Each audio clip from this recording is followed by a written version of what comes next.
Rajo amasung Renuna thajabu singnarami. Amaromdana nganbagi marup phangbagi matam adusu laklami. Aduga nongma nganba Tomba hoida chalami. Tomba lebro. Tomba. Tomba dubu leitrjarani. Asumna ngan mana Tomba kaupaduda Tomba mayumdagi tholaglaga asumna Tomba hairami. Nganba nang lamiro.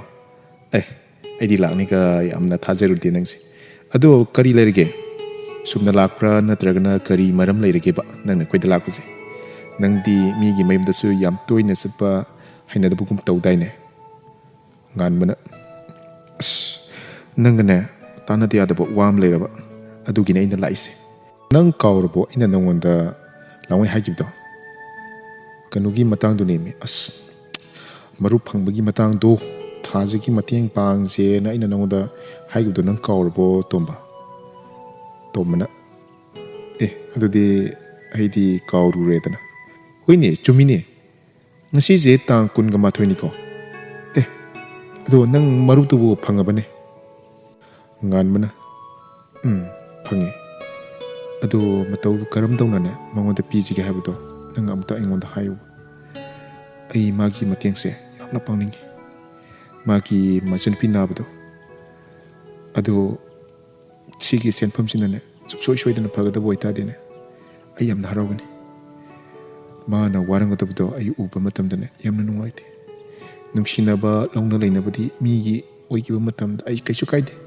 Aigi lan paidabigi ai matik chadabigi aina ma lawa phangdabani. Adubu magi mateng pangbasidadi aina kaigumba ngamlabadine ai yamna nungaisagani.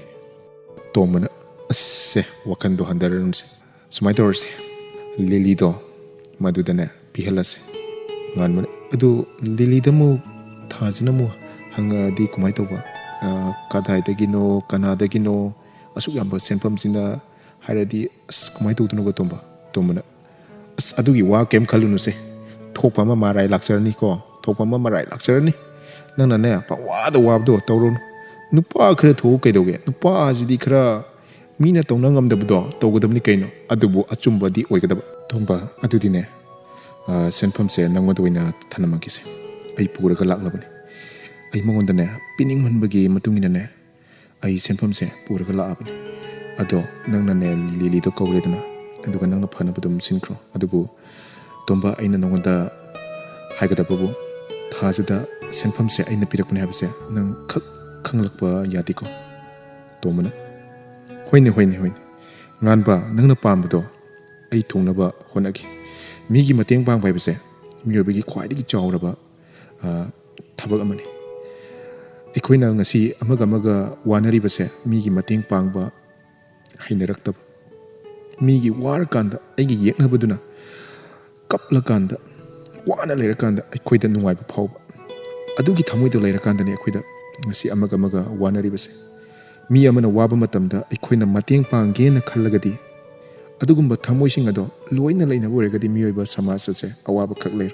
Nangna adumana afaba thabam torpa matamdane aina leithokadaba mido aina tengan. Farese nangsu yam kuina leiragan maramdi lily do ai hojikmak ai kauge. Ngasimakne mangonda senpamse yawningai damakta ai honagi. Aduna masu yam thengna lakpadine nungaite nupi oibanina. Ado nang chanaba tawro ai ma phone da kaurage aduga senpamse pirage aduga nangna khanganingdabado aina khangdanaba honarage. Thajadane nangi namingse haibadi nangna senpamase pire habse sukhang khangaloige. Lily gine marup ama pangbagi damakta tawrakpani ena adumaina khumalagi aduna phagadama. Nganmana Tomba nangna fanabdo kharsinkro. Adudi ai chanaba tawragi ko. Tombana hoi nganba nangna chalo. Asumna nganba Tombagi mayumdagi chatkhirami. Aduga Tombana Lily da asumna phone tawrami. Lily nang khuyumda ngaktang lakpigira. Lily na anta Tomba ai lakpa yagadaba mandi. Ai akhoi mado mama sangamdadana leiba. Ado kari leirage da Tombana ingonda lakpa yagdrana hangisibo. Tombana ꯀꯩꯁꯨꯕꯨꯗꯤ ꯂꯩꯕ ꯅꯠꯇꯦꯗ ꯅꯪꯒꯅꯦ ꯋꯥꯔꯤ ꯑꯃꯇꯪ ꯇꯥꯟꯅꯁꯤꯔꯅ ꯁꯨꯝ ꯈꯟꯕ ꯑꯗꯨꯗ ꯁꯨꯝ ꯂꯥꯛꯑꯅꯤꯡꯕꯅꯤꯗ ꯑꯗꯣ ꯁꯨꯃꯥꯏꯅ ꯇꯧꯔꯁꯤꯁꯦ ꯅꯪ ꯂꯥꯛꯄ ꯌꯥꯗ꯭ꯔꯦ ꯍꯥꯏꯕꯅꯤꯅꯅꯦ ꯑꯩ ꯑꯣꯏꯅ ꯂꯥꯛꯂꯒꯦ ꯑꯗꯣ ꯅꯪ ꯍꯧꯖꯤꯛ ꯁꯪꯒꯗꯕ ꯅꯠꯇ꯭ꯔꯣ ꯂꯦꯂꯤꯅ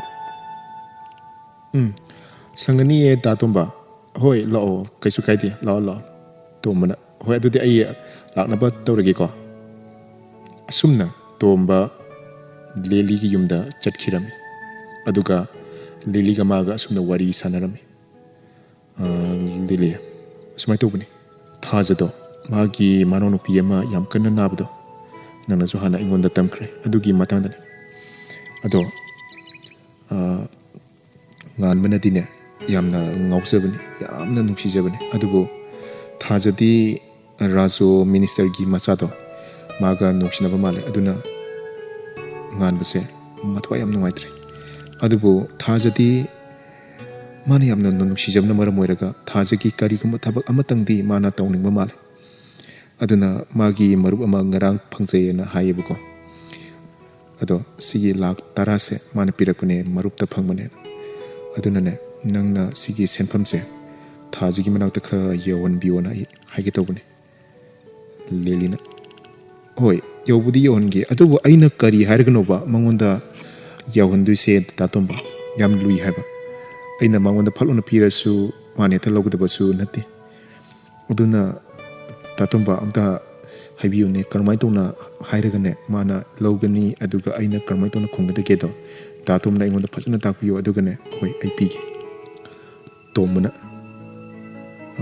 ꯂꯤꯂꯤ ꯁꯨꯃꯥꯏꯅ ꯇꯧꯔꯁꯦ ꯅꯪꯒꯤ ꯃꯔꯨꯞ ꯑꯃ ꯐꯪꯕꯅꯦꯅ ꯍꯥꯏꯔꯁꯦ ꯍꯥꯏꯕꯗꯤ ꯃꯥꯅ ꯃꯔꯨꯞ ꯑꯃ ꯌꯥꯎꯔꯒꯅꯦ ꯑꯃꯨꯛ ꯁꯤꯡꯉꯣꯅ ꯍꯥꯏꯌꯨ ꯑꯅꯥꯕꯒꯤꯁꯦ ꯍꯥꯟꯅ ꯍꯣꯠꯅꯈꯤꯁꯦ ꯍꯥꯏꯅ ꯍꯥꯏꯌꯨ ꯍꯥꯏꯕꯗꯤ ꯑꯅꯥꯕ ꯍꯥꯏꯕꯁꯤꯗꯤ ꯑꯅꯥꯕꯅꯤꯗꯅꯀꯣ ꯉꯟꯅ ꯌꯦꯡꯊꯣꯛꯀꯗꯕꯅꯤ ꯊꯦꯡꯉꯗꯤ ꯈꯨꯗꯣꯡꯊꯤꯕ ꯂꯥꯛꯄꯁꯨ ꯌꯥꯏ ꯑꯗꯨꯅ ꯅꯪꯅ ꯁꯨꯃꯥꯏꯅ ꯐꯖꯅ ꯍꯥꯏꯔꯣ ꯅꯪꯒꯤ ꯃꯔꯨꯞ ꯑꯃ ꯐꯪꯕꯒꯤꯗꯃꯛꯇ ꯑꯁꯨꯃꯥꯏꯅ ꯃꯇꯦꯡ ꯄꯥꯡꯉꯛꯄꯅꯦ ꯑꯗꯨꯅ ꯁꯤꯒꯤ ꯁꯦꯟꯐꯝꯁꯦ ꯂꯧꯁꯤꯜꯂꯣ ꯑꯗꯨꯒ ꯃꯥꯒꯤ ꯃꯅꯥꯎꯅꯨꯄꯤꯗꯣ ꯂꯥꯏꯌꯦꯡꯉꯣ ꯑꯗꯨꯃꯥꯏꯅ ꯍꯥꯏꯗ꯭ꯔꯒꯗꯤ ꯑꯩꯈꯣꯏꯒꯤ ꯄꯥꯎꯈꯨꯝꯁꯦ ꯂꯩꯇ꯭ꯔꯦ ꯀꯩꯒꯨꯝꯕ ꯅꯪꯅꯅꯦ ꯊꯥꯖꯒꯤ ꯃꯐꯝꯗ ꯁꯤꯒꯤ ꯁꯦꯟꯐꯝꯁꯦ ꯉꯥꯝꯅ ꯄꯤꯔꯛꯑꯦꯅ ꯍꯥꯏꯔꯗꯤ ꯊꯥꯖꯅ ꯂꯧꯁꯤꯟꯒꯗꯕ ꯃꯥꯟꯗꯦ ꯂꯤꯂꯤ ꯑꯗꯨꯅ ꯅꯪ ꯄꯥꯎꯈꯨꯝ ꯍꯩꯅ ꯄꯤꯒꯗꯕꯅꯤꯀꯣ ꯂꯤꯂꯤꯅ ꯍꯣꯏ ꯇꯥꯇꯣꯝꯕ ꯑꯩ ꯑꯗꯨꯃꯥꯏꯅ ꯍꯥꯏꯔꯒꯦ ꯑꯗꯣ ꯀꯩꯒꯨꯝꯕ ꯂꯧꯔꯛꯇ꯭ꯔꯗꯤ ꯑꯩ ꯑꯗꯨꯝ ꯁꯦꯟꯁꯦ ꯄꯨꯔꯒ ꯑꯗꯨꯝ ꯂꯥꯛꯀꯦꯀꯣ ꯇꯣꯝꯕꯅ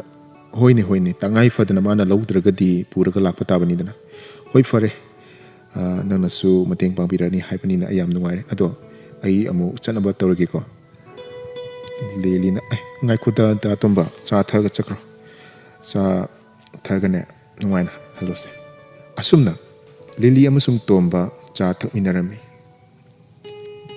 ꯅꯣꯡ ꯉꯥꯜꯂꯕꯗ ꯂꯤꯂꯤ ꯊꯥꯖꯒꯤ ꯃꯐꯝꯗ ꯆꯠꯅꯤꯡꯉꯥꯏꯒꯤꯗꯃꯛꯇ ꯊꯧꯔꯥꯡ ꯇꯧꯔꯝꯃꯤ ꯑꯗꯨꯒ ꯃꯍꯥꯛ ꯆꯠꯂꯝꯃꯤ ꯊꯥꯖ ꯃꯌꯨꯝꯗ ꯐꯤ ꯁꯥꯗꯨꯅ ꯂꯩꯔꯝꯃꯤ ꯂꯤꯂꯤꯅ ꯁꯦꯟꯐꯝ ꯑꯗꯨ ꯊꯤꯟꯕ ꯂꯥꯛꯄ ꯃꯇꯝꯗ ꯑꯗꯨꯒ ꯂꯤꯂꯤ ꯑꯁꯨꯝꯅ ꯊꯥꯖꯗ ꯍꯥꯏꯔꯝꯃꯤ ꯊꯥꯖ ꯅꯪ ꯐꯤ ꯁꯥꯔꯝꯃꯤꯔꯣ ꯊꯥꯖꯅ ꯐꯤ ꯁꯥꯔꯝꯃꯤꯅꯦ ꯂꯤꯂꯤ ꯀꯩꯅꯣ ꯅꯪꯅ ꯀꯣꯏꯊꯣꯛꯇꯅ ꯑꯩꯈꯣꯏꯔꯣꯝꯗ ꯀꯣꯏꯊꯣꯔꯛꯏꯁꯤꯕꯣ ꯑꯩꯗꯤ ꯌꯥꯝꯅ ꯊꯥꯖꯗꯦꯕꯣ ꯅꯪꯅ ꯁꯨꯃꯥꯏꯅꯒ ꯂꯥꯛꯀꯅꯤ ꯍꯥꯏꯕꯁꯦ ꯑꯗꯣ ꯁꯨꯝꯅ ꯀꯣꯏꯊꯣꯔꯛꯄ꯭ꯔꯥ ꯅꯠꯇ꯭ꯔꯒꯅ ꯀꯔꯤ ꯊꯕꯛ ꯂꯩꯒꯦꯅꯦ ꯂꯤꯂꯤꯅ ꯊꯕꯛ ꯑꯃ ꯂꯩꯕꯒꯤꯅꯦ ꯑꯩ ꯂꯥꯛꯏꯁꯦ ꯑꯩꯅꯦ ꯂꯥꯡꯉꯣꯏ ꯅꯪꯉꯣꯟꯗ ꯍꯦꯛ ꯂꯥꯛꯇꯕꯗꯣ ꯑꯗꯨꯅ ꯃꯔꯝ ꯂꯩꯇꯕ ꯍꯧꯖꯤꯛꯅ ꯃꯔꯝ ꯂꯩꯔꯕ ꯑꯗꯨꯒꯤꯅꯦ ꯑꯩ ꯂꯥꯛꯏꯁꯦ ꯊꯥꯖ ꯅꯪ ꯂꯥꯟꯅ ꯂꯧꯒꯗ꯭ꯔꯥ ꯑꯩ ꯅꯪꯉꯣꯟꯗ ꯃꯇꯦꯡ ꯑꯃꯈꯛꯇꯪ ꯄꯥꯡꯒꯦꯗꯅ ꯊꯥꯖꯅ ꯀꯩ ꯃꯇꯦꯡꯅꯣꯕ ꯂꯤꯂꯤ ꯃꯇꯦꯡ ꯍꯥꯏꯁꯤꯕꯨ ꯀꯌꯥꯝ ꯂꯨꯕ ꯃꯇꯦꯡꯅꯣ ꯊꯃꯣꯏ ꯁꯣꯛꯄ ꯃꯇꯦꯡꯂ ꯅꯠꯇ꯭ꯔꯒꯅ ꯊꯃꯣꯏ ꯍꯔꯥꯎꯕ ꯃꯇꯦꯡꯂꯣ ꯂꯤꯂꯤꯅ ꯊꯃꯣꯏ ꯍꯔꯥꯎꯒꯅꯦꯅꯗꯤ ꯈꯜꯂꯦ ꯑꯗꯨꯕꯨ ꯈꯪꯗꯦ ꯍꯔꯥꯎꯕ ꯍꯩꯇꯕ ꯃꯤꯁꯤꯡꯗꯤ ꯍꯔꯥꯎꯅꯕ ꯇꯧꯔꯁꯨ ꯑꯗꯨꯝ ꯋꯥꯔꯒ ꯂꯩꯕꯅꯤ ꯑꯗꯨꯅ ꯍꯔꯥꯎꯒꯗ꯭ꯔꯥ ꯍꯔꯥꯎꯔꯣꯏꯗ꯭ꯔꯥ ꯍꯥꯏꯕꯗꯨꯗꯤ ꯅꯪꯒꯤ ꯃꯈꯥ ꯄꯣꯜꯂꯦ ꯊꯥꯖ ꯑꯗꯣ ꯅꯪ ꯁꯥꯎꯗꯤ ꯁꯥꯎꯔꯛꯀꯅꯨꯀꯣ ꯊꯥꯖꯅ ꯀꯔꯤꯅꯣꯕ ꯂꯤꯂꯤ ꯋꯥꯗꯤ ꯑꯩꯉꯣꯟꯗ ꯐꯣꯡꯗꯣꯛꯇꯦ ꯑꯗꯨꯒ ꯁꯥꯎꯒꯗ꯭ꯔꯥ ꯁꯥꯎꯔꯣꯏꯗ꯭ꯔꯥꯅ ꯑꯗꯨꯝ ꯍꯪꯉꯒ ꯂꯩꯁꯤꯕꯨ ꯀꯩꯒꯤꯅꯣ ꯅꯠꯇꯦ ꯁꯦ ꯑꯩ ꯁꯥꯎꯔꯔꯣꯏꯅ ꯍꯥꯏꯔꯒꯦꯕ nang aina sauni hardi nang aingonda harakada mandre aduna ai saura roe nai harike se hayu se Lily na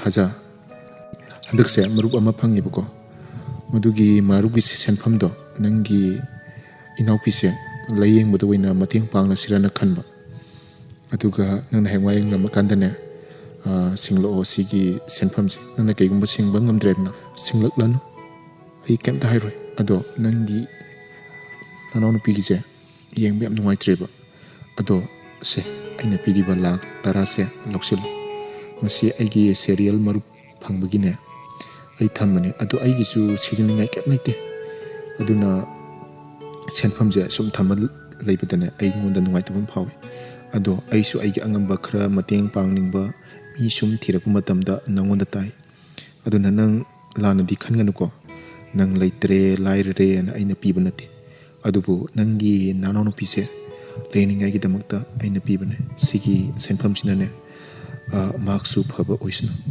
thajana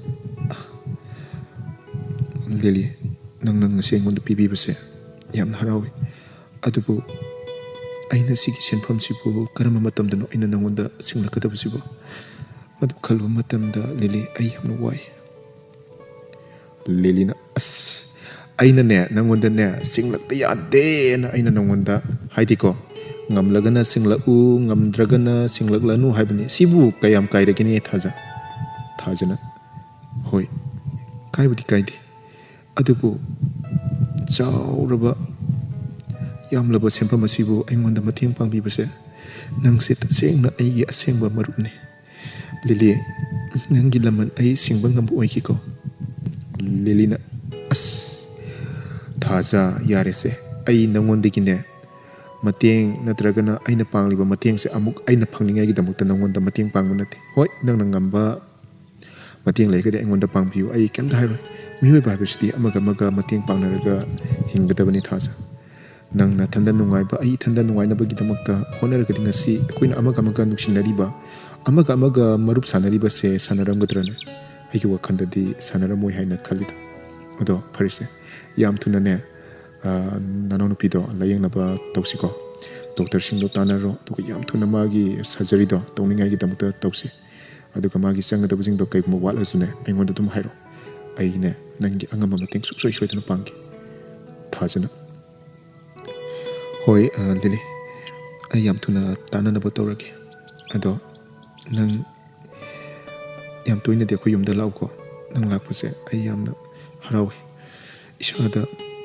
pangal ama thopugum tawi ado se sa thaga hango se ai nangi damakta chalonki Lily na londa su yare da ado pharise nangna pithak lage na hairabani na aina thaktraga su nuairaro lo yumdoina changase aduga cha do lorminaraga thamina silose asumna thaja masung Lily yamna harauna nungaina cha thakminarami aduga mahaki manonu pidu surgery tongningai gi damakta doctor tanarami nongma thaja hospital da chetuna doctor amaga asumna tanarami doctor aigi inaunu pisibu supa mak phaba ngamroidra doctor dina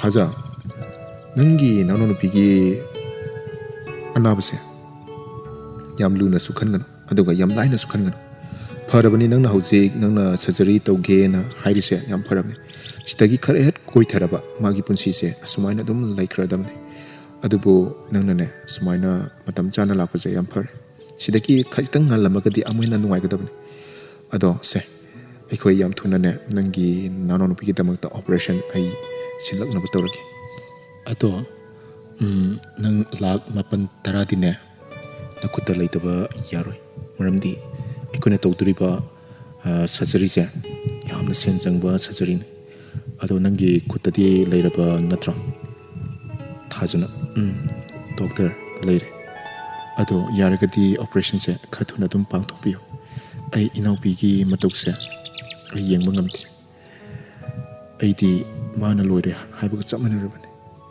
aigi ibung amasu leiramane mahak layengnaba honaba matamdane doctor aigi ibungdusu mapunsi loikibane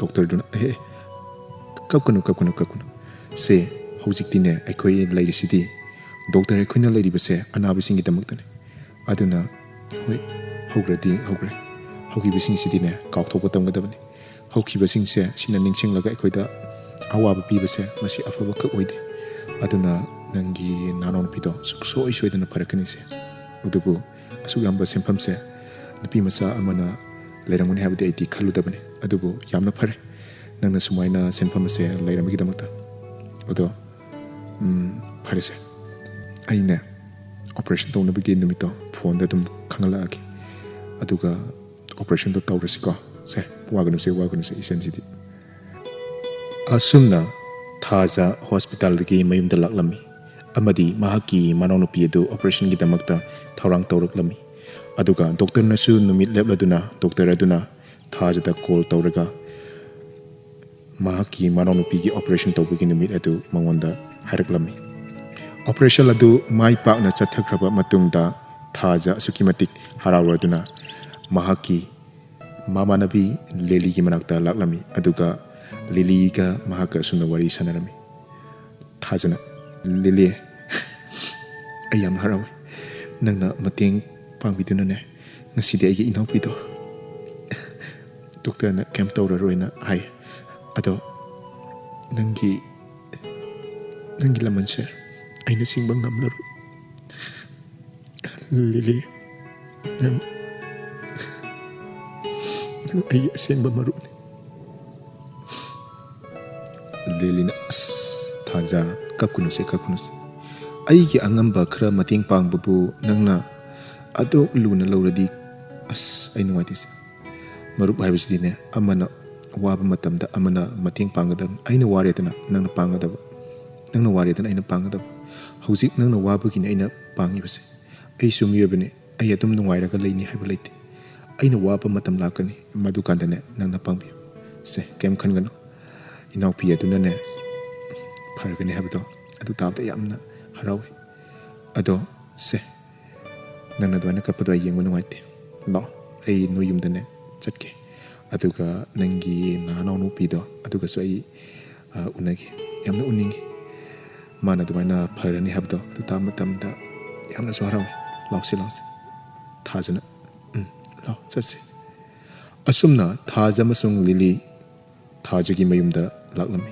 amadi mahaki manawnupi aduga wari sanarami asumna harawna nungaina thajagi imungudu lairami adubu khanghoudana rajona asumna warep tarami thajagi manawpi adu layengkhre haiba natrane renuna tarajo magi manawnupido matau karamna layengkhibno haibase ai prangai aduk yamba senpham do kanana piribano haibase ai tasen ngai aina khanbadane thajase atopa nupa amaga nuksinaragane nupa adunaga mangonda mateng pangba male adu natragadi aduk yamba senpham du mana puthogane layeng ba haibase masi oithoteda rajona ai minister gi masane renu aina ne kari toba ngamgyabdi yo mahakta mateng pangliba mido aina lemna kakthar aduga thajabusu aina lemna kakthar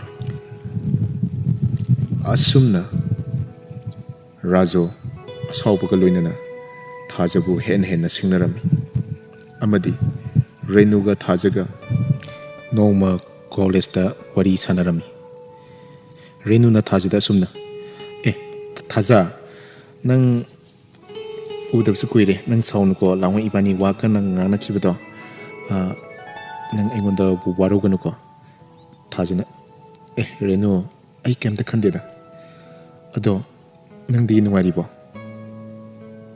renuna nuwari haitare nangi nanon pido operation tawkhre na pawm tai adu bu chumbra ne thajana chumme tawkhiba kuidrida ado nangdi kanana hargata ge sigi pawse renuna natida imanabi na ingonda sum tamakpa adugi sum khangmanida ado kanana mateng tawraga surgery do tawkhibano aduda thajana mateng tawbiba mi ama lei